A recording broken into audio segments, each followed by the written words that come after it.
Magkaugmaon, magmalambuon, kung magpadayon ang edukasyon. Kini ang eskwelahan sa kahanginan sa Department of Education Schools Division of Escalante City. Uban sa Radyo Atraca 98.7 Power FM.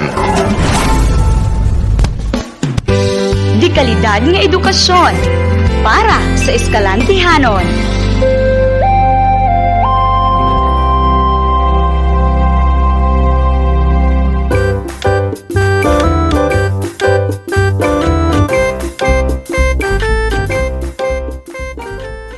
Good morning, grade 4 learners. How are you today?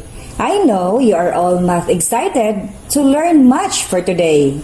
And now, prepare your piece of paper, pen, and your Math 4 learning activity sheet number 5. Get ready because this time we are going to study about finding the common factors, greatest common factor or GCF, common multiples, and least common multiples or LCM of two numbers using the following methods: listing, prime factorization, and continuous division.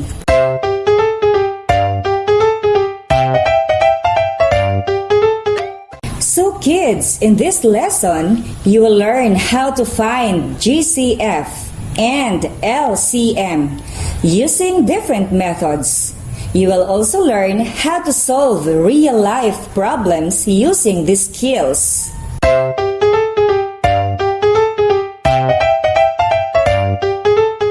The word common means the intersection of two things of certain qualities of relations belonging to more than one object. Common factors of two numbers are factors that are the same. And greatest common factor or GCF of two numbers is the greatest number that is a factor of both. And common multiple is a whole number that is shared multiple of each set of numbers.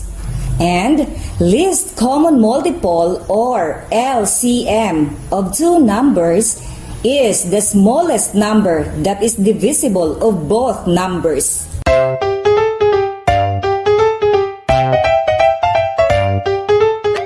And now, listen carefully because we will read and study the problem found on page 2 of your learning activity sheet number 5. So here's the problem. Alvin has 12 guavas and Elorde has 18 guavas. They will give these guavas to their friends. What is the greatest possible number of guavas each of their friends gets if Alvin and Elorde will give the same number of guavas? And now, are you excited to solve the given problem? Okay, let's answer. So what is asked in the problem? Yes, that's right. The greatest number of guavas each of their friends get. Next, what are the given facts? You are correct. 12 guavas of Alvin and 18 guavas of Elorde. So what strategy we can use to solve the problem? Very good. We can solve this problem using the common factors and greatest common factor or GCF. To find the common factors and GCF, we can use any of the following methods. First, listing method. To find the GCF using the listing method, the following steps must be followed. Step 1. List the factors. Example, 12 and 18. The factors of 12 are 1, 2, 3, 4, 6, and 12. While the factors of 18 are 1, 2, 3, 6, 9, and 18. Step 2. Encircle the pairs of common factors of 12 and 18. So the factors of 18 are 1, 2, 3, 4, 6, and 12. And the factors of 18 are 1, 2, 3, 6, 9, and 18. Therefore, the common factors are 1, 2, 3, and 6. Let's move on to step 3. List down all the common factors. The common factors are 1, 2, 3, and 6. Step 4. From the list of common factors, get the highest or the greatest common factor. Therefore, the greatest common factor or GCF of 12 and 18 is 6. Thus, the greatest number of guavas that Alvin and Elorde share with their friends is 6. Second method, finding the common factors and GCF through prime factorization. Using the factor tree, the following are the steps. Step 1. Give the prime factors of each number. First, the factor of 12 are 2 times 6, and the prime factors of 6 are 2 times 3. Okay, so the factors of 18 are 2 times 9, and the prime factors of 9 are 3 times 3. Step 2. List down all the prime factors. The prime factors of 12 are 2 times 2 times 3. And the prime factors of 18 are 2 times 3 and 3. Step 3. Multiply the common factors. So look at the table on your module. First column, we have number 12. So factors are 2 times 2 times 3. And for 18, 2 times 3 times 3.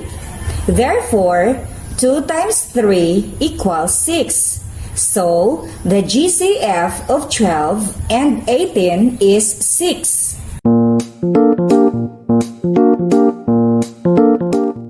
Third method, finding the GCF using continuous division. To find the GCF using continuous division, the following are the steps. Example, 12 and 18. Step 1. Write the numbers horizontally. So you will write 12 and 18 in horizontal way. Step 2. Find the prime number that can divide both 12 and 18. So the prime number for 12 and 18 is 2. Step 3. Divide both the numbers by the prime number 2. And write the quotient below. So, 12 divided by 2 equals 6. And 18 divided by 2 equals 9. Step 4. Continue the process until no other prime numbers is common. The next prime number is 3. So, 6 divided by 3 equals 2. And 9 divided by 3 equals 3. And step 5. Multiply the common divisor, that is 2 and 3, to get the greatest common factor. So, GCF equals 2 times 3 equals 6. Therefore, the GCF of 12 and 18 is 6.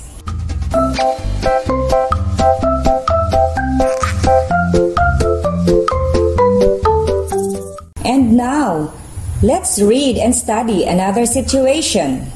Listen carefully. Plane A flies to Iloilo every 4 days, and plane B flies to Iloilo every 6 days. If both planes are in Iloilo on December 8, what is the earliest date that both planes will be in Iloilo again? Let us solve the problem using the steps. So, what is asked in the problem?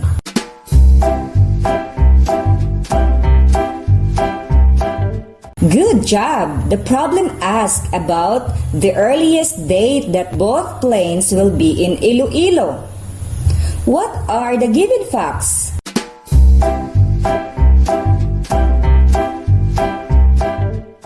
That was brilliant. Plane A flies every 4 days, while Plane B flies every 6 days. December 8, they were together in Iloilo. What will you do to find the answer?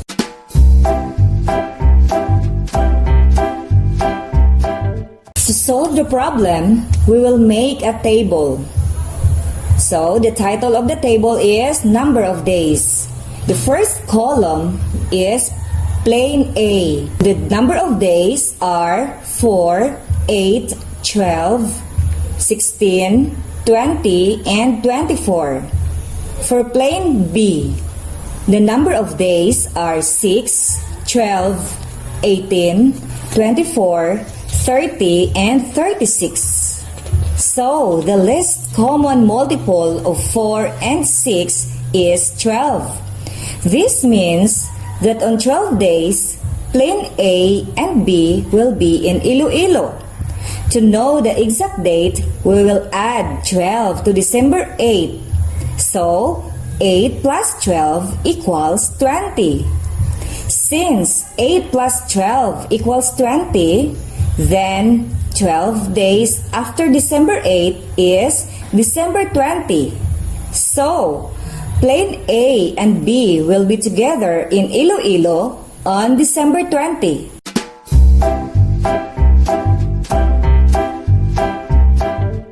You know, kids, this type of problem can also be solved using common multiples and least common multiples or LCM.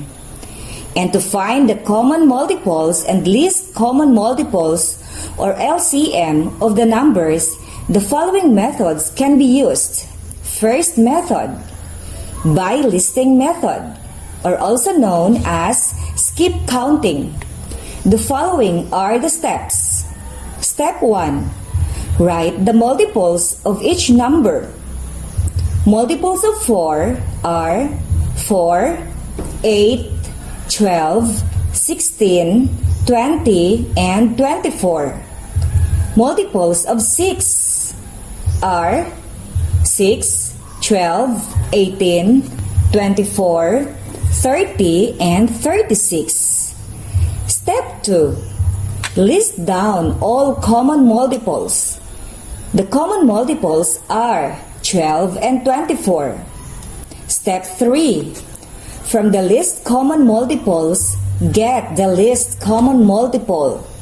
And the least common multiple or LCM is 12.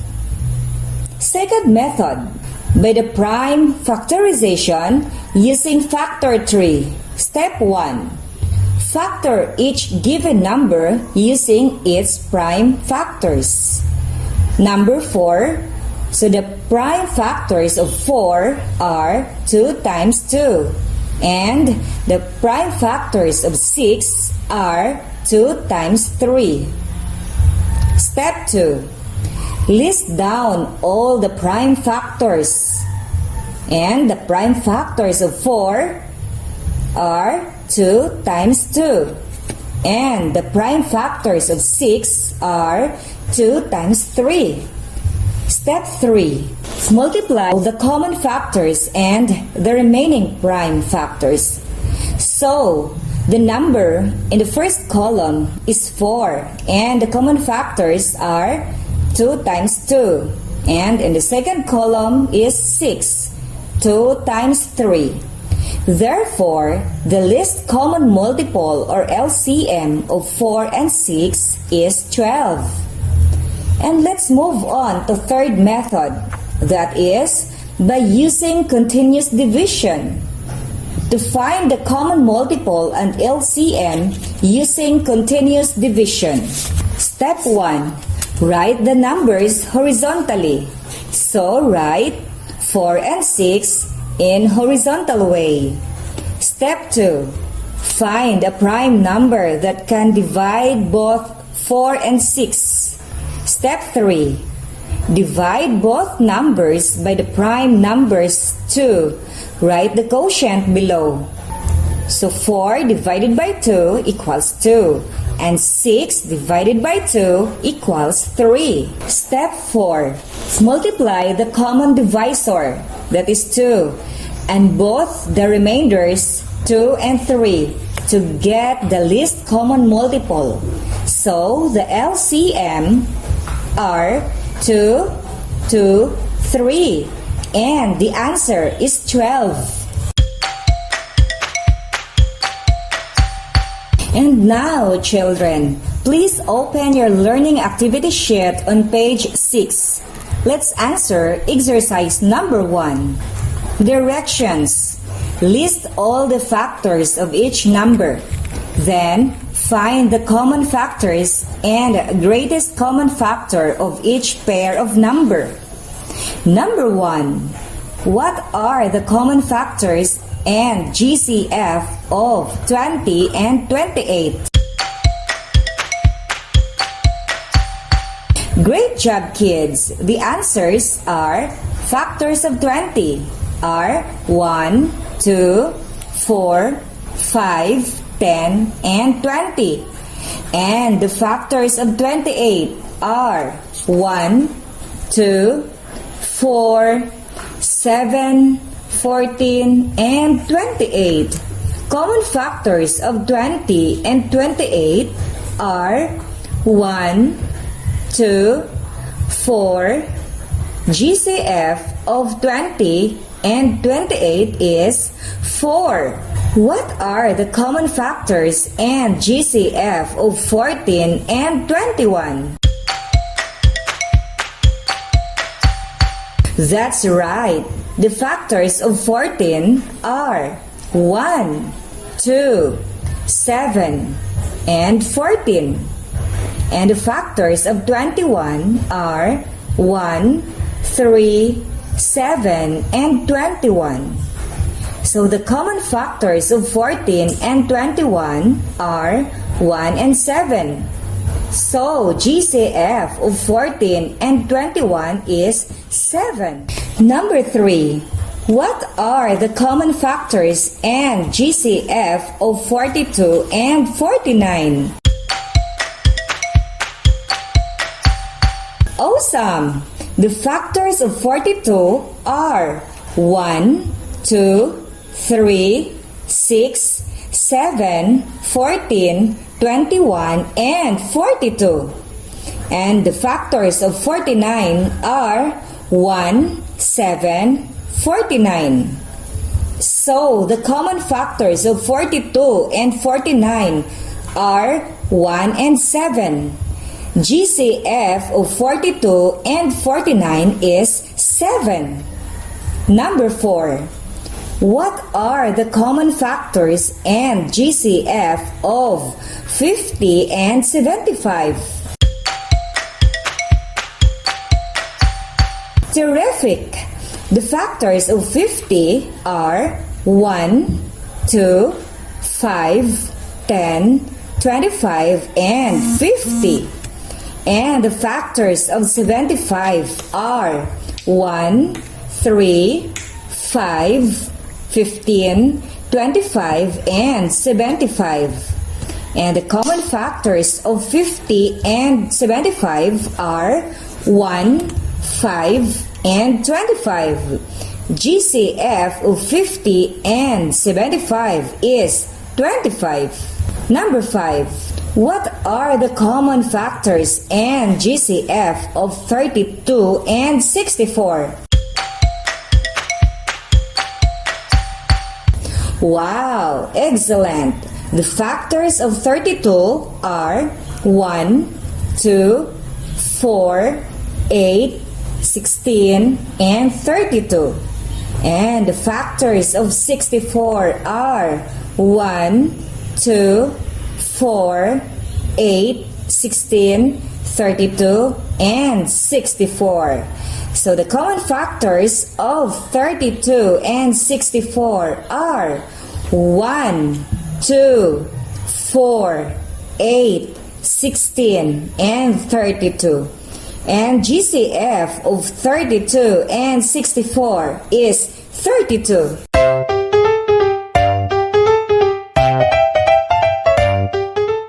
And now, let's answer exercise 1 on your learning activity sheet on page 8. Directions. List down the first 10 multiple of each number. Then, find the common multiples and list common multiple of each pair of number. Write your answers on your answer sheet. Number 1. What are the multiples and LCM of 7 and 14? Correct. Multiples of 7 are 7, 14, 21, 28, 35, 42, 49, 56, 63, 70. And multiples of 14 are 14, 28, 42, 56, 70, 84. And the common multiples of 7 and 14 include 14, 28, 42, 56, 70. The LCM of 7 and 14 is 14. Number 2. What are the multiples and the LCM of 5 and 7? You're right. The multiples of 5 are 5, 10, 15, 20, 25, 30, 35, 40, 45, 50, 55, 60, 65, 70. And the multiples of 7 are 7, 14, 21, 28, 35, 42, 49, 56, 63, and 70. And the common multiples of 5 and 7 include 35 and 70. The LCM of 5 and 7 is 35. Number 3. What are the multiples and the LCM of 9 and 12? You're correct. Multiples of 9 are 9, 18, 27, 36, 45, 54, 63, 72, 81, and 90. And multiples of 12 are 12, 24, 36, 48, 60, 72, 84, 96, and 108. So the common multiples of 9 and 12 include 36, 72. The LCM of 9 and 12 is 36. Number 4. What are the multiples and the LCM of 6 and 14? Very good. The answer are multiples of 6 are 6, 12, 18, 24, 30, 36, 42, 48, 54, 60, 66, 72, 78, and 84.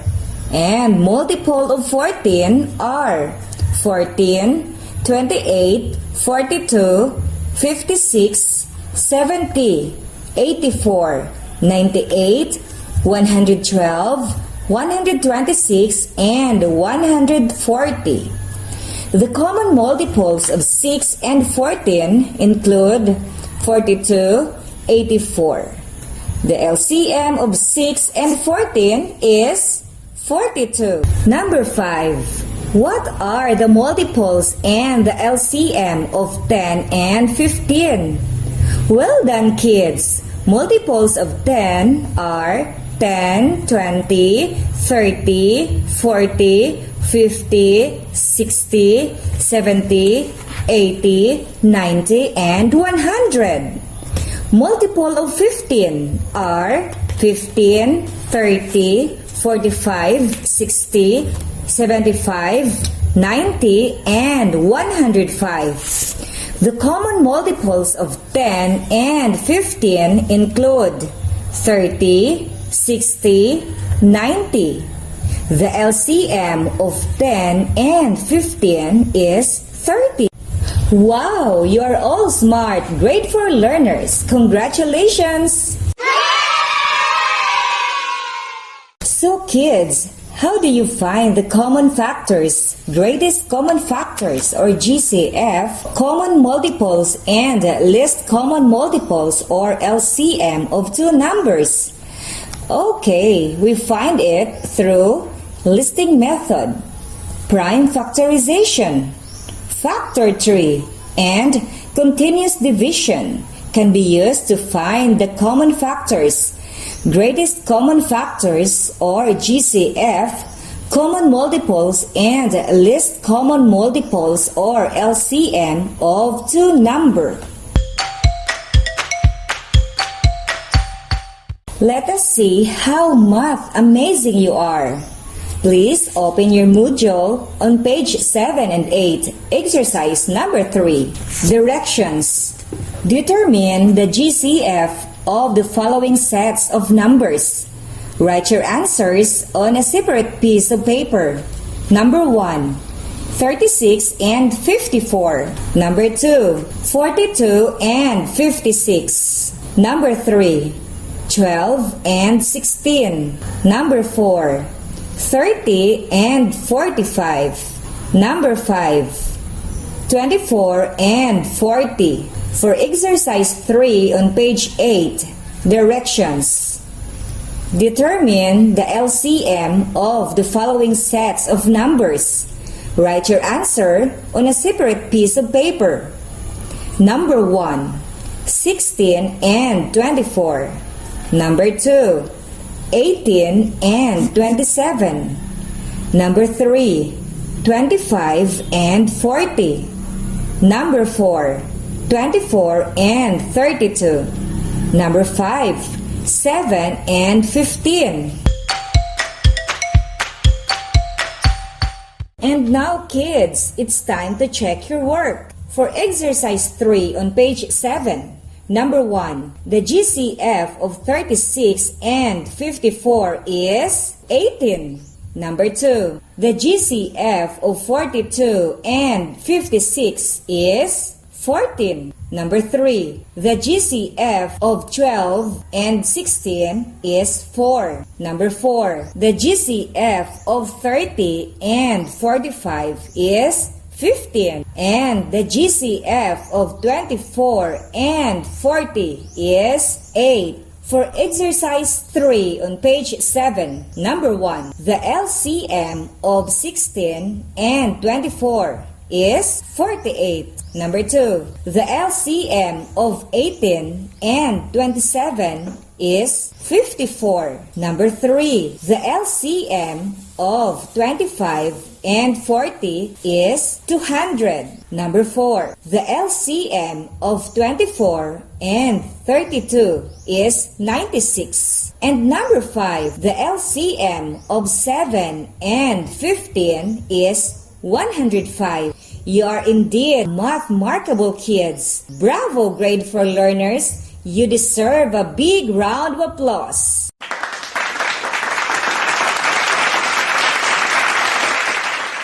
That's all for today, class. Remember to keep all your modules, learning activity sheets, and activity notebook. Don't forget to submit all your answer sheets for this lesson on your retrieval schedule. Once again, I am Teacher Michelle, your teacher on air, saying, Math di kalidad nga edukasyon para sa batang eskalantihanon. Sulong edukalidad. Thank you so much for listening and following. God bless and keep safe, everyone. Di kalidad nga edukasyon para sa eskalantihanon.